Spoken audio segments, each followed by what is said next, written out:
to what degree are you seeing this? Is this a little problem? Is this a gigantic problem? It's a gigantic problem. I mean, we're seeing, unfortunately, almost 1 out of every 5 callers that we get per day may be a victim of deed theft. And, you know, it's very unfortunate because here the homeowner could have probably sold their property and walked away with, you know, some equity if there were no other ways to address their foreclosure matter. And what we're seeing is that these companies end up stripping them completely of all the equity that they've worked hard to gain over the years.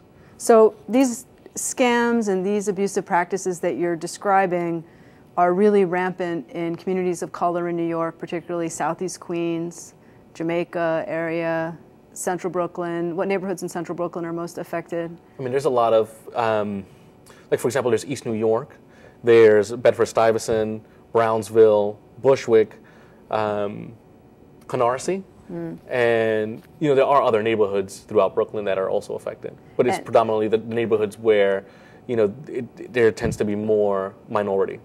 And also the North Bronx, you get an increasing number of calls from. And what about Staten Island? Is that an area? Yeah, Staten Island now we're seeing a lot more of these abusive lending practices taking its toll on Staten Island.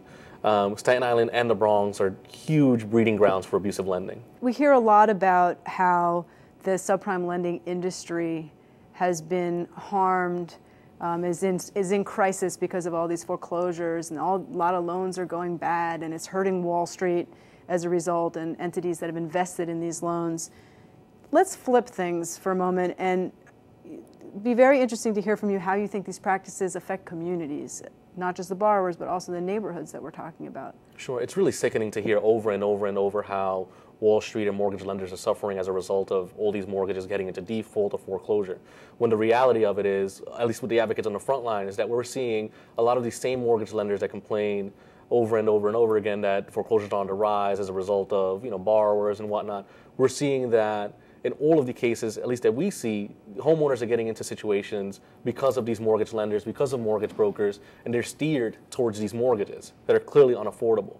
And we are seeing a huge spike in foreclosures, but not as a result of homeowners or borrowers getting into these mortgages that are way over their heads, but because these are the products that are being sold as the only products that exist for their particular situation, and they're made to seem to be affordable, but in reality is these are the types of mortgages that are causing these lenders and Wall Street to suffer. And what does this mean for neighborhoods when you have all these foreclosures so concentrated by community? Yeah, you see what this means for communities is that you'll see a huge spike in homelessness. You'll see a huge spike. In New York City, it's rare to see any home abandonment because properties are flipped so easily in New York City. So they don't get boarded up like in other cities. So they're not abandoned. It doesn't result in blight, but in turnover of the properties. Right. It's common because a lot of these companies, what ends up happening is they might dupe a first-time home buyer. They may lose the property, and that same company you may see again purchase that property in foreclosure and do it again to another home buyer. So, but what we are seeing is an increase in homelessness. Families, single head of household mothers that are working multiple jobs just to make a mortgage payment and can barely put food on the table. So it's incredibly devastating for the homeowner, for the neighborhood, and we're familiar with some neighborhoods that are gentrifying very aggressively, that by displacing longtime homeowners, it's opening up properties for newcomers who have a lot more money coming into the neighborhood, and that's having an economic consequence as well on the older fabric of the community. Have you seen that at all? Yeah, definitely. I've seen a lot of communities, especially communities of color, where properties are valued extremely high. Those particular long-time homeowners are being pushed out of those communities, and in some cases they're being thrown into other communities and put in unaffordable situations, or are basically given a lot less than what they're due. You're starting to hear that a lot of the servicers are saying, we want to help borrowers. We realize that foreclosures are spiking, and we want to help people stay in their homes, and we're willing to work with people. Have you been hearing that from the companies out there? I think I've actually heard that over the past 5 years that I've been at Legal Services, and to date I have not seen any responsiveness from these so-called servicers that claim to be doing that sort of work. I think that, unfortunately, at least what I've seen over the years is that these types of practices have mutated. They've changed from, one lending scam to another. And I think that in order to try and put an end to this, regulators need to be more inept in trying to stop these lending practices before they get to these neighborhoods, before they get to any borrower. Lenders also need to be to play a huge role in trying to curb or to try to scrutinize loans that they originate.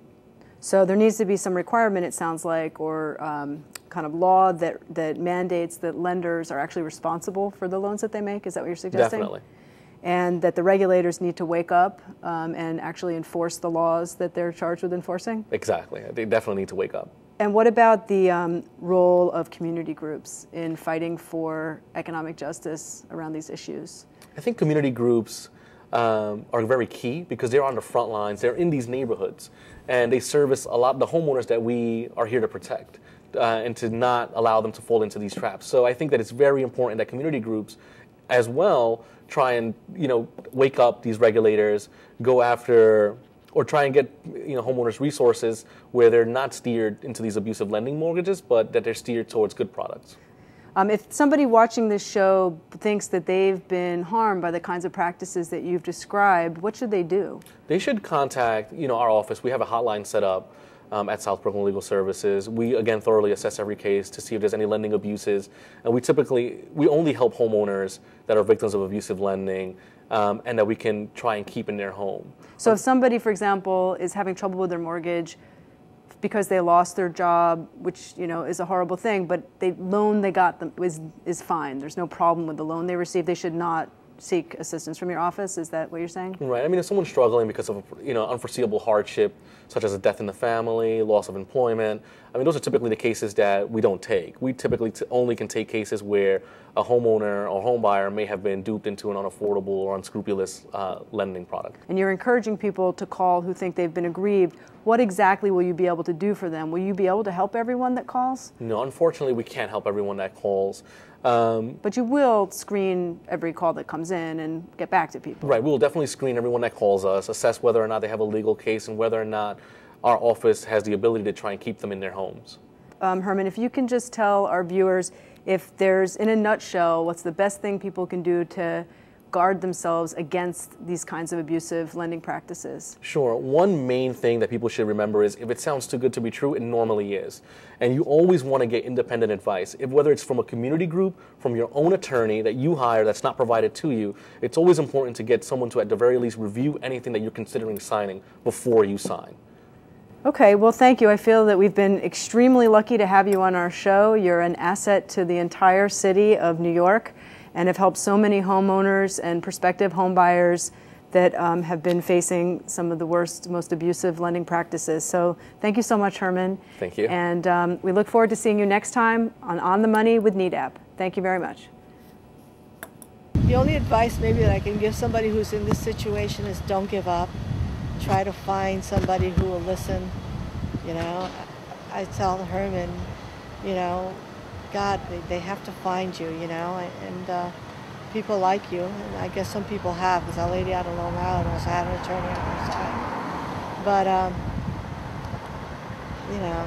try to work with it as best you can to save your home, because you don't want to find yourself homeless.